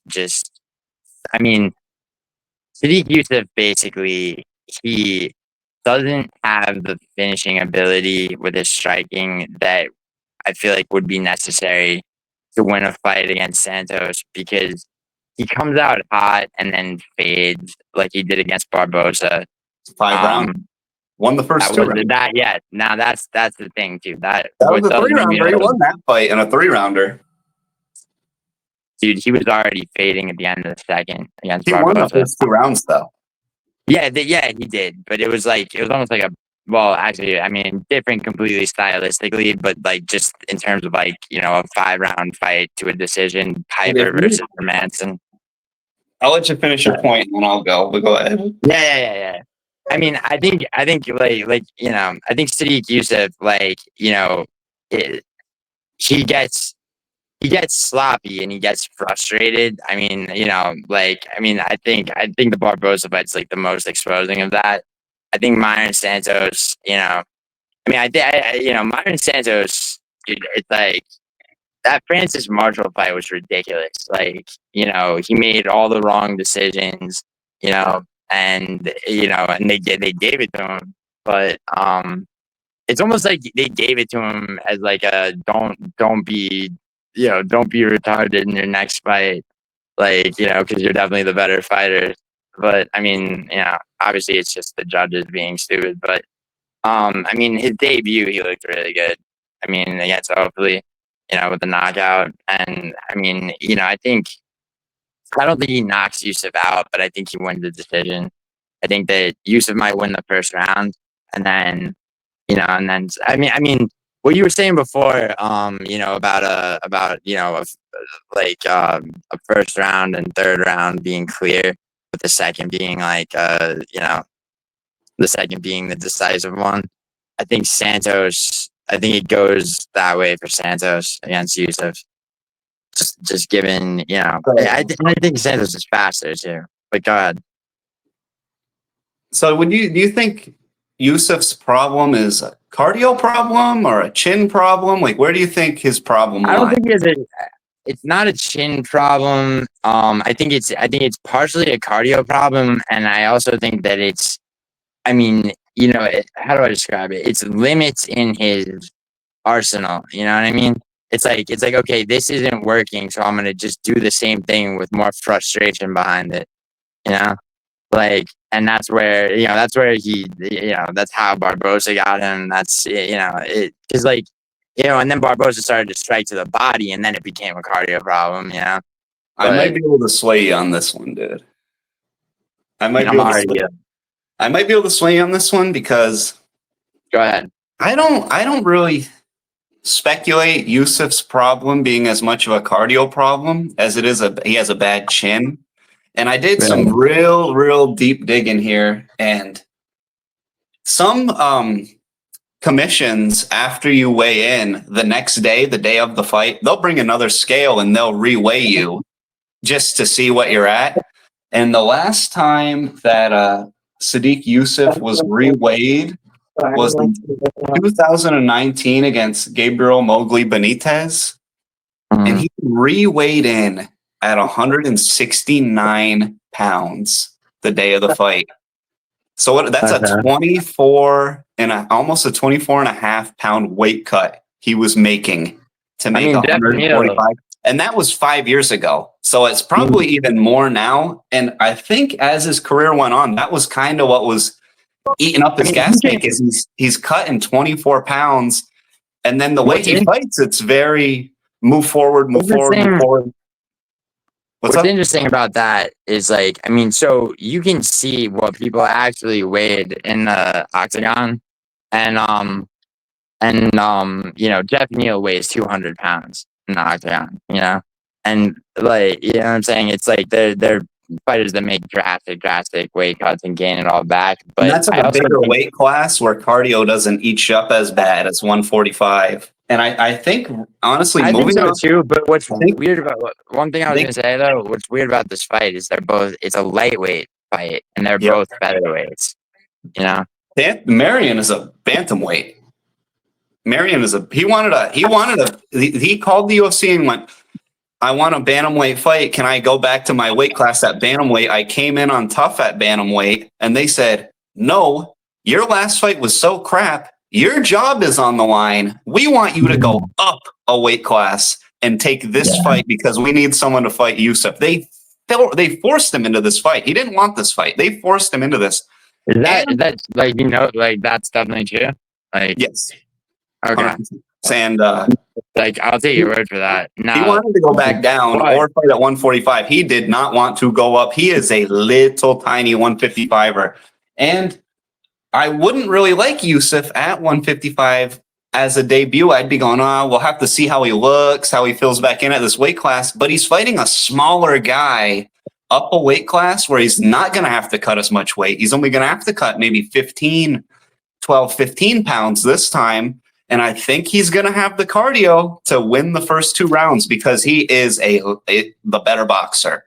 They're both boxer styles, move forward and box, and Yusuff is the better technical boxer out of the two. His chin is lacking, but I don't think that. So you're saying that Santos is not going to have enough power at this weight class to? I see that argument. I don't think Santos is going to have the power at 155. And I think he's going to get out footworked, and I think he's going to lose the first 2 rounds. And then Yusuff is kind of just going to slightly lose the 3rd round, and he's going to win 2 rounds to 1 by decision. Sodiq Yusuff by decision is my pick in this one. Especially with how big of a dog is, dude. He's like plus Who? Yusuff? He's been not much of one actually. Not much. Yeah, you're right. Actually, so But plus 130. Yeah. I mean, I got mean, Sodiq in this one, and I'm pretty heavy on him, honestly. I'm pretty heavy on Sodiq Yusuff Yeah. because Mairon Santos, he's a good combo. He throws a lot of good combos, but outside of that, that's really it. And he was like the last pick on Tough for 2 weight classes lower than he's fighting at today. I just don't see him winning it. I mean, to be honest, dude, I don't think he belonged. I mean, obviously, he doesn't belong in bantamweight. I mean, it's so hard. I mean, he does have a speed advantage. And and he has the ability to land more. He also has the ability to fight in a sort of like a hit and run style. I don't think his hands are faster. Honestly, it's hard to say. I think his feet are faster to get there, but when they're in the pocket going, I think Yusuff's going to be the one to land the big one. I think.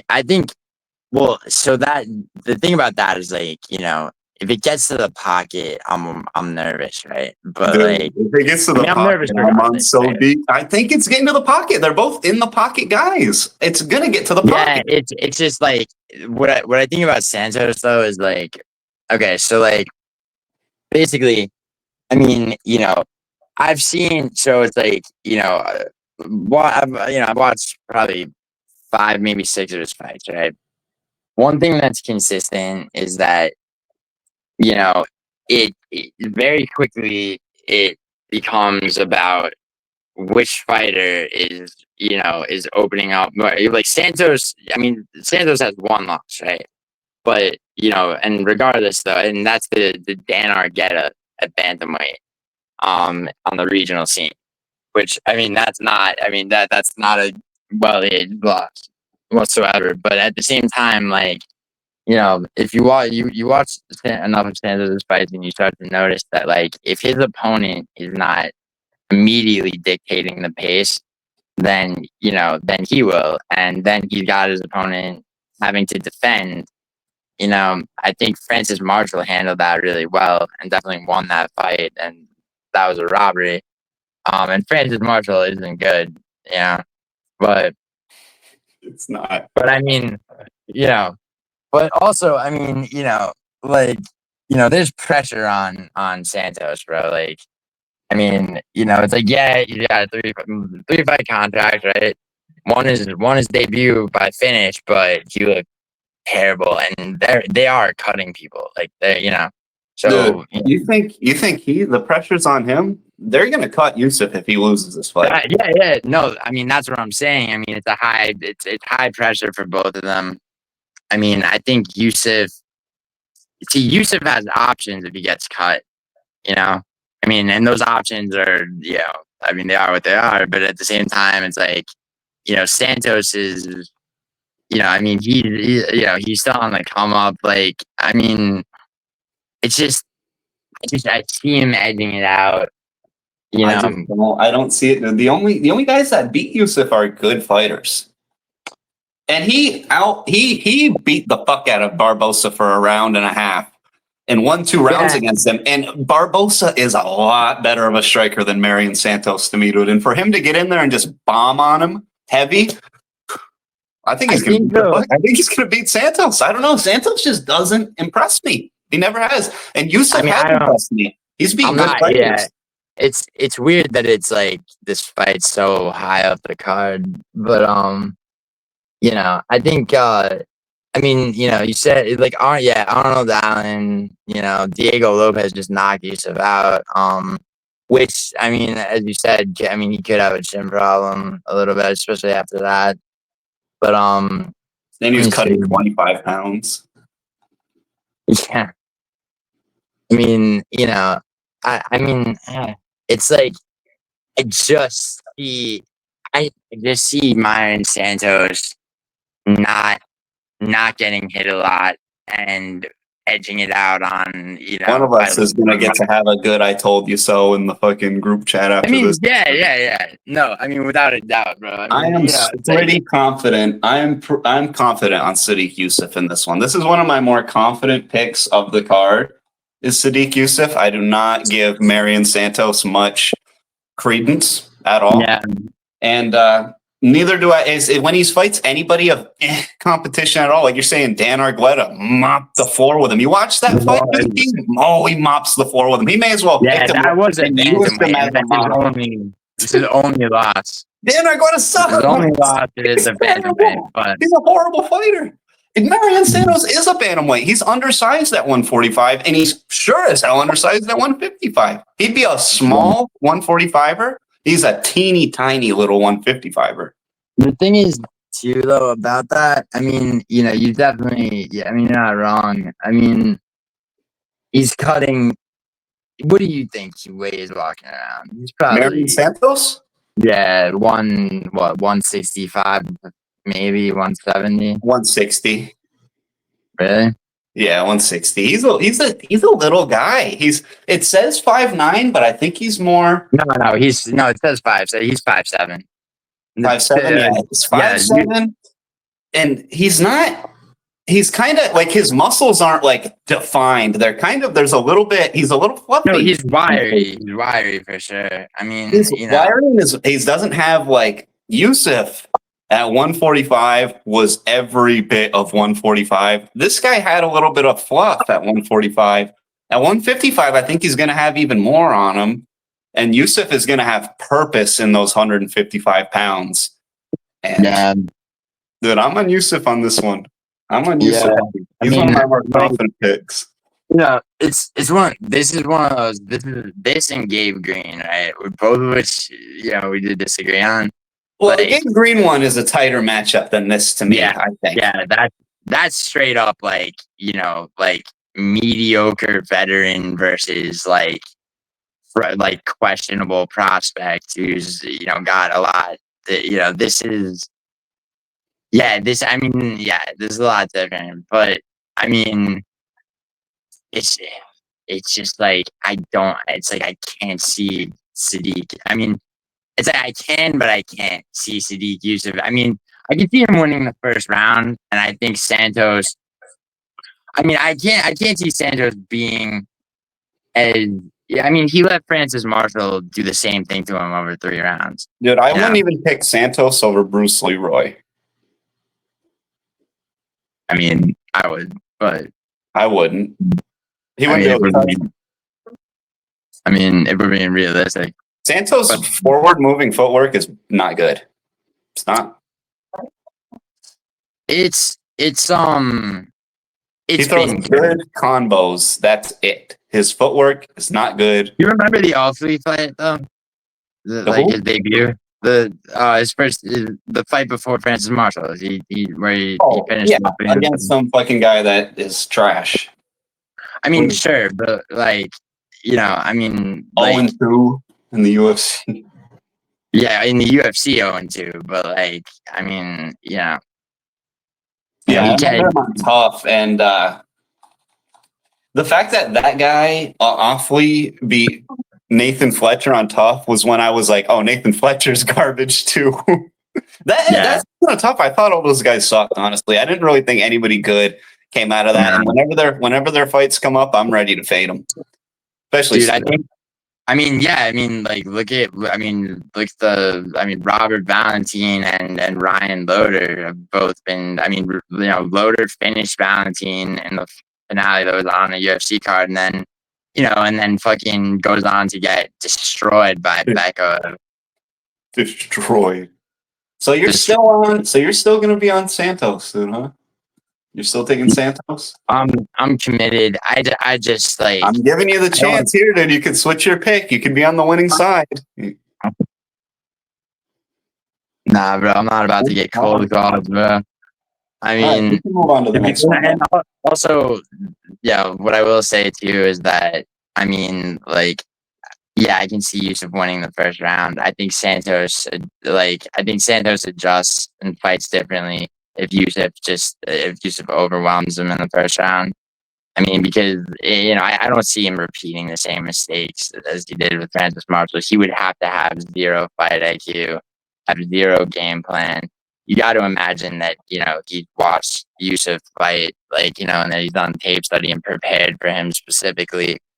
Now, maybe not, which would be absolutely ridiculous if you're Mairon Santos.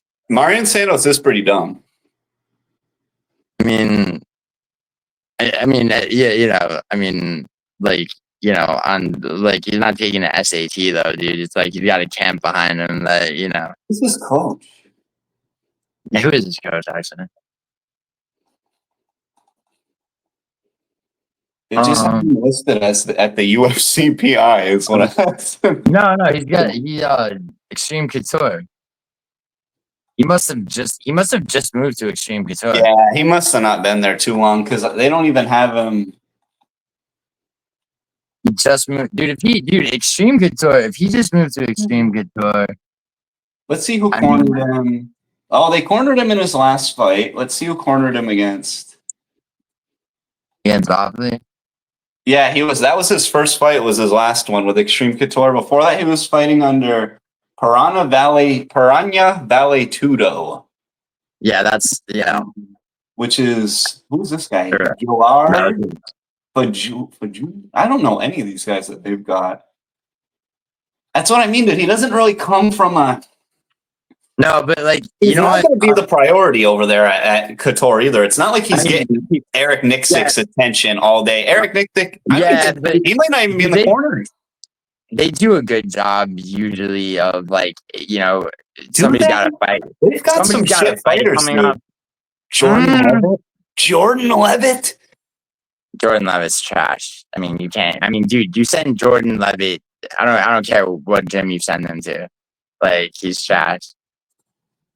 But they got some trash at Extreme. They've got some garbage fighters over there. What was that fucker? Uriah Hall. He was there forever. Dude, yeah, but you could find trash fighters anyway. I mean, Uncle Live trained. He trained out there for a good while actually. Oh, they've had great fighters too. They've had one of you remember Mike Pyle? Yeah.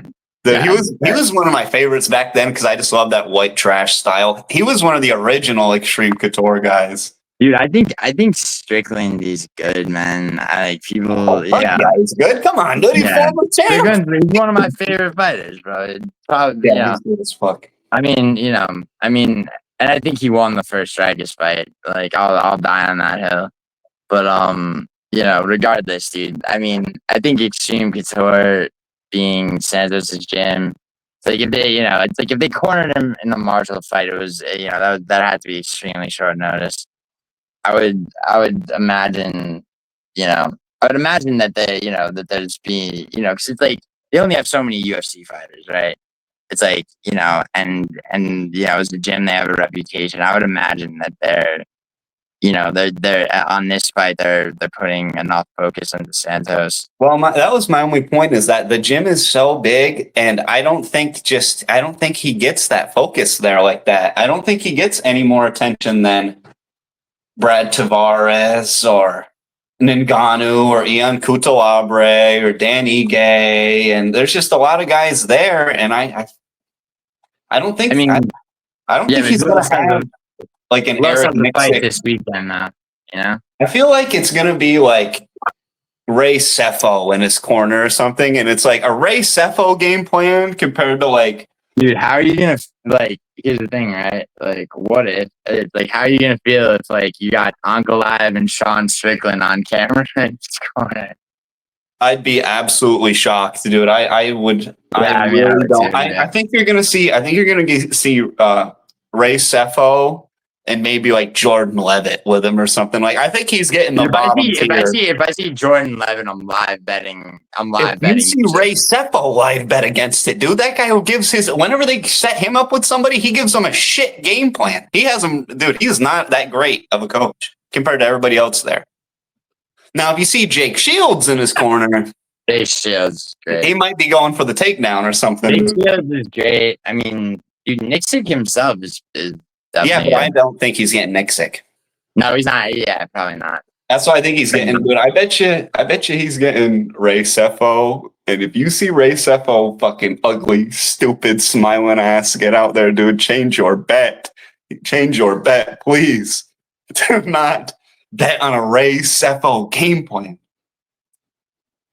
No, definitely not. So anyway, dude, all right, so I'm appropriately nervous, but I'm going with Santos. I'm confident in Yusuff. Confidence. Yeah, so what is that, by the way? It's like, so we've had, I guess, three disagreements. I'm taking Aiden Man against against what's his name, Hernandez. I'm taking Gabe Green. Mm-hmm. You're taking Yusuff. I'm taking Santos. Yep. And I don't think we're going to disagree on these other two. Yeah. The co-main event. Yeah. So 3 disagreements, dude. Yeah. I mean, you could get me 2-1. I mean, I could totally see. It's very possible you might get me 2-1. I don't like. You're not gonna get it. Hernandez is not beating Park, but I mean, regardless. Anyway. Yeah, that one's definitely my worst dog. Yeah. Word. All right. Co-main event.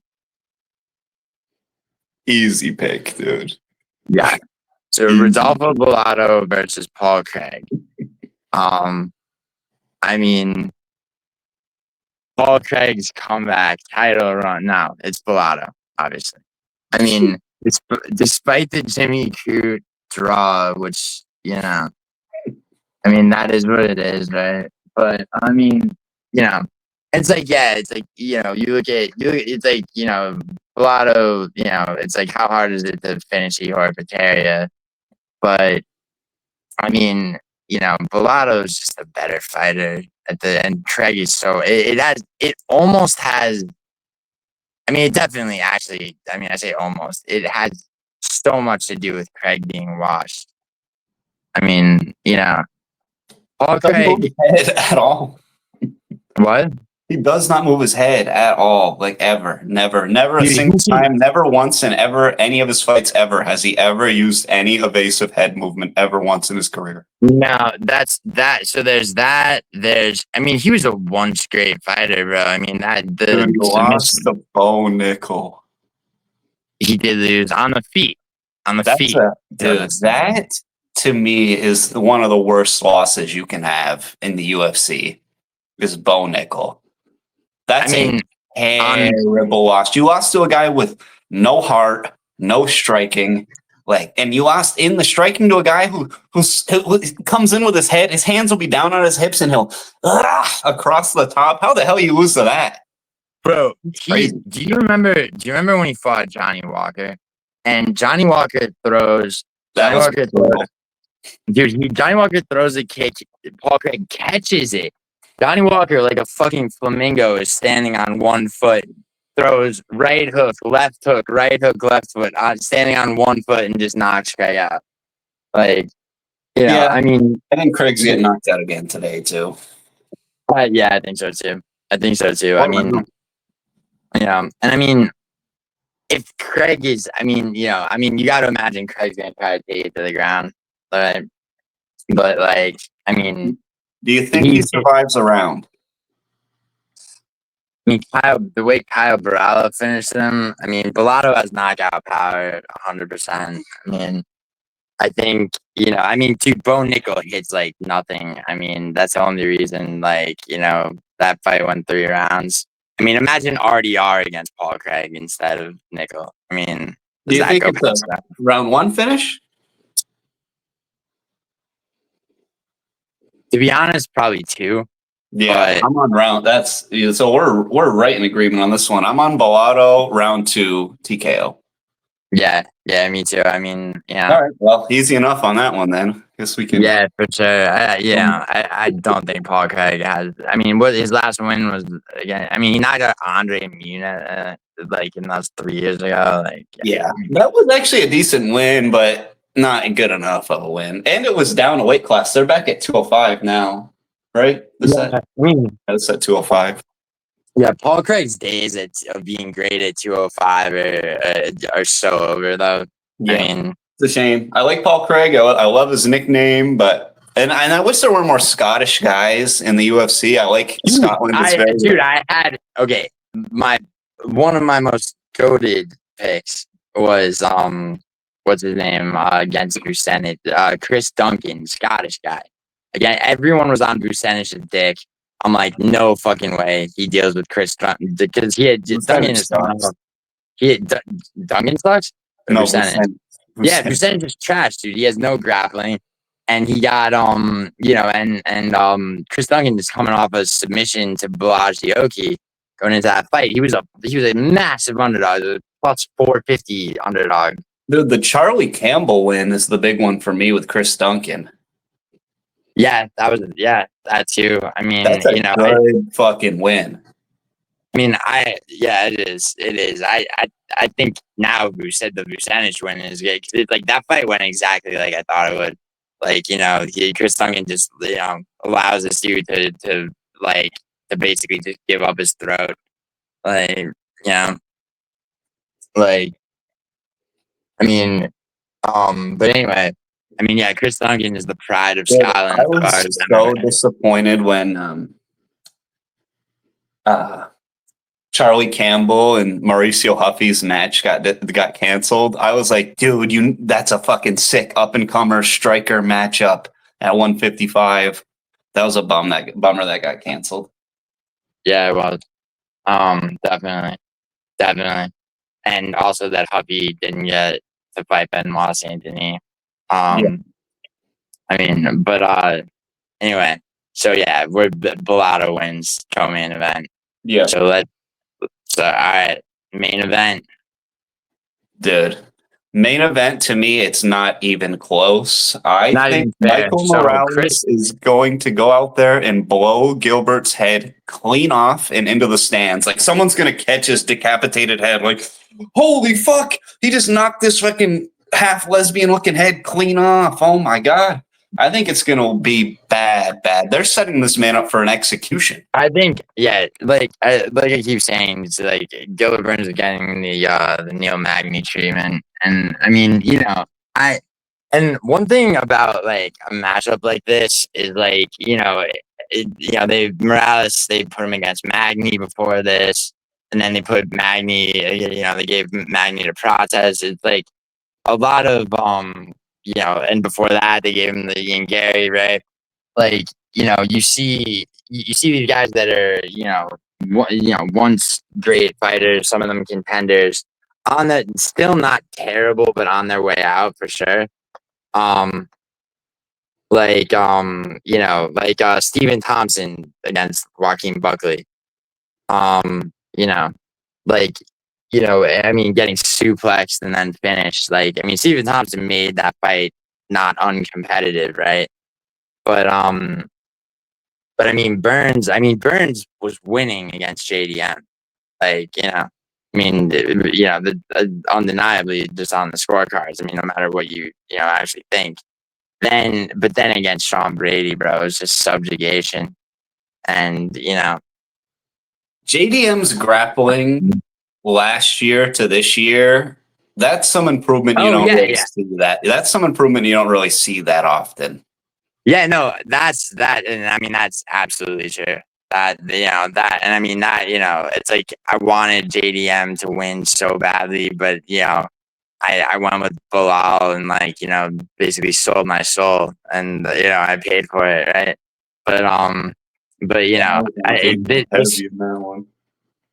I mean, Italian champion, bro, Giacomo Della Maddalena, mio cugino. But fucking Morales, though, I think Morales is better than Carlos Prates.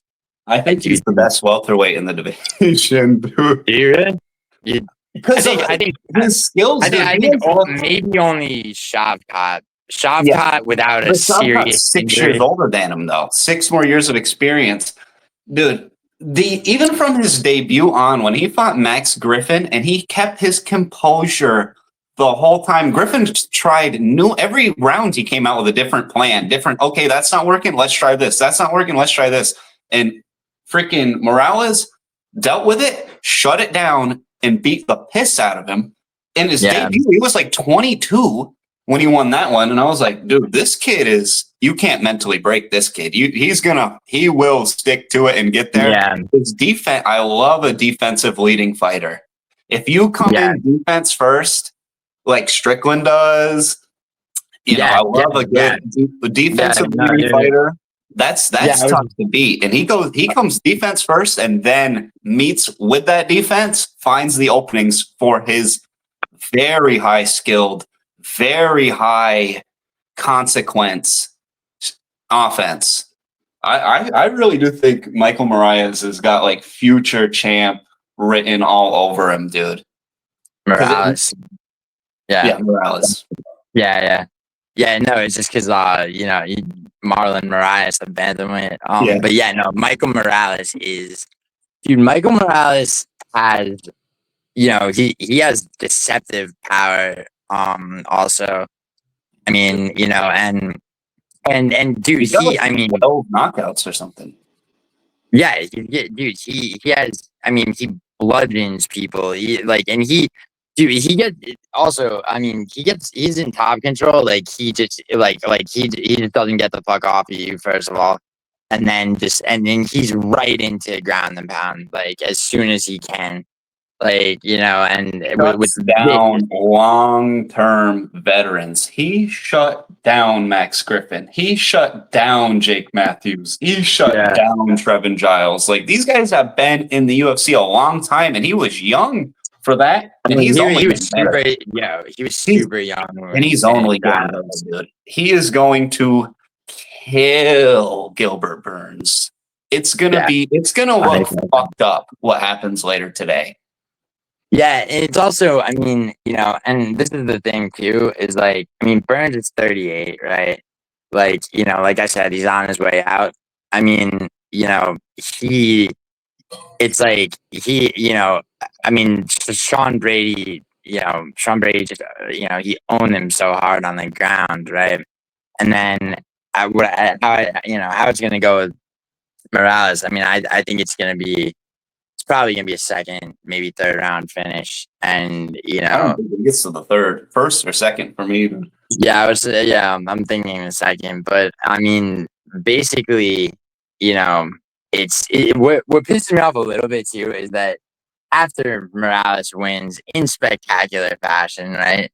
People will still be talking about, who's he beating? Magny and Gilbert Burns, it's like. No, he's got a good resume, dude. He's got a great. That's what I'm saying. He's got a great resume. The thing is, I mean, who really gives a fuck what people say? I mean, I think after he beats Burns, it's like who do you? I mean, aside from Shavkat, who I mean, because you're good at seeing somebody's ability before it's in no uncertain terms, Dude, this guy has never had an easy fight in the UFC. Looking at this now, debut Trevin Giles, first round finish. Yeah.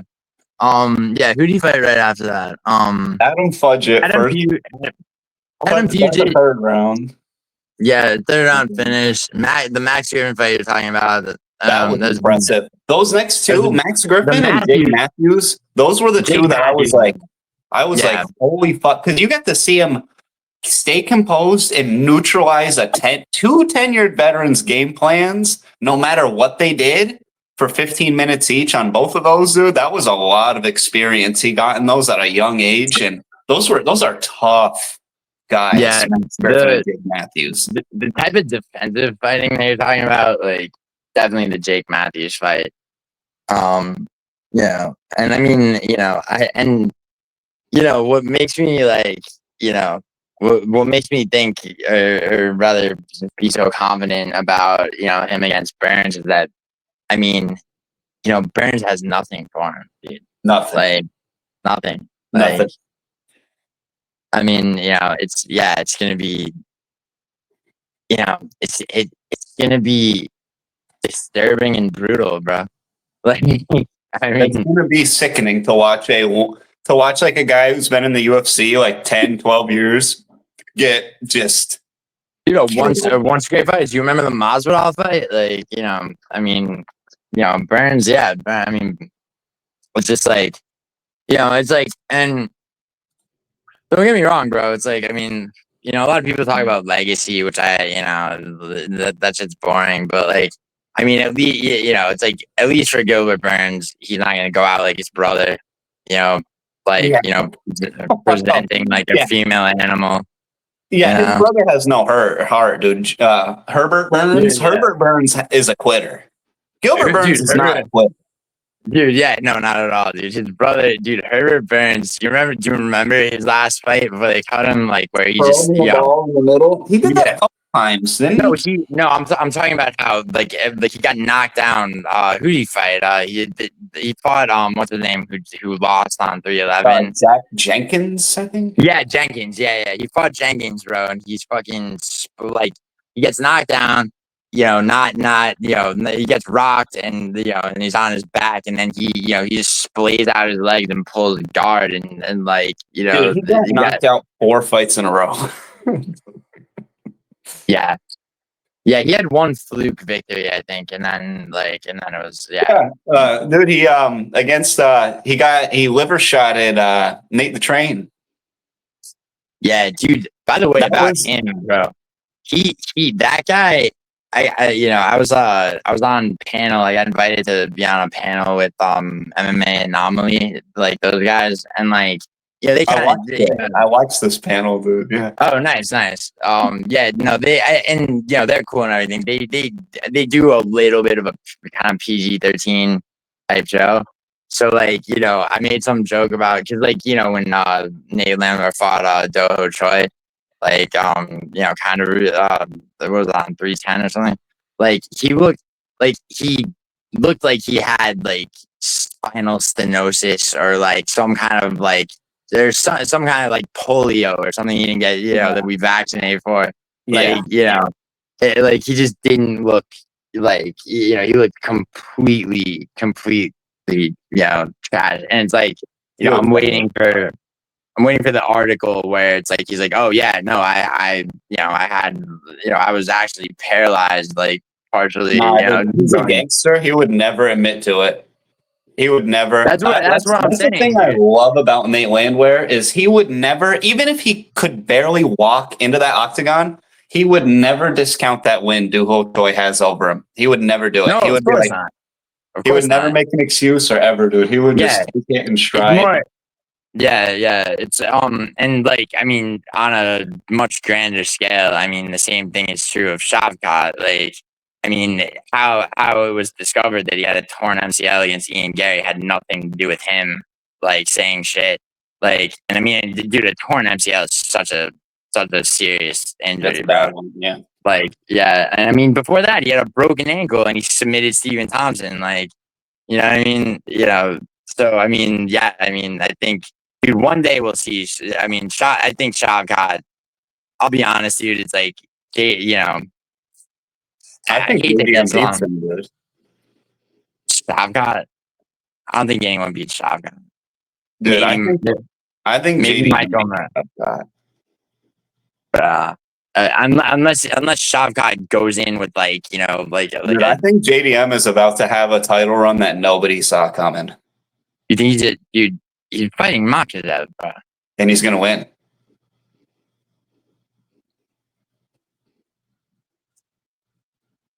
I'm so happy this is going to be a video. Someone is like, that moment that you said that will be clipped.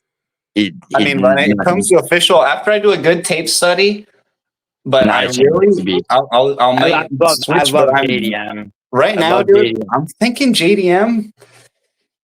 Because of when Islam he doesn't have much sting on those punches, and as it gets deeper and deeper in there, if you can not get submitted, you could get him. Somebody can get him, dude. He's a little chinny, he's a little on the gas tank, and he's a little on the power. And I feel like stylistically, that's a bad matchup for Makhachev. I feel like there's not that I there's think our over guys who 5 couldn't be. rounds. I think over 5 rounds, like the Poirier fight, I think is like you know, if it's even a question, unlike Bilal, definitely unlike Bilal, if it's even a question of who's up going into the 5th round, his finishing instinct kicks in. I mean, you know, Volkanovski, the first Volkanovski fight was very close. Other than that, you know, and just especially as champion, Dude, Volk and JDM have a really similar style. I mean, I think what they have in common more than anything is their ability to adjust in the moment. They have a very similar style, but JDM's defense is a lot better. Striking. Yeah. But I mean, but also Volkanovski's wrestling. Striking wise, actually, not submission defense. Yeah. I was gonna say, like, yeah. I mean, Volk's submission defense is up there, dude. Oh yeah, dude, it's fucking. I mean, his wrestling is in general up there, but JDM's striking defense, dude, is. But anyway, dude, we just hit 2 hours on this, and there's only so much time till the. Yeah. We'll get it up. I gotta wrap this up, but all right, Costa MMA. Dude, thanks for having me on. It was a lot of fun, dude. Yeah, dude, for sure. And like, we'll see what's going on with like, you know, fight companions. But yeah, let me get this video. Let's get it up. I'm saying, all right, bro. Take it easy, bro. Hell yeah. Peace. That's not. Do I have to put something?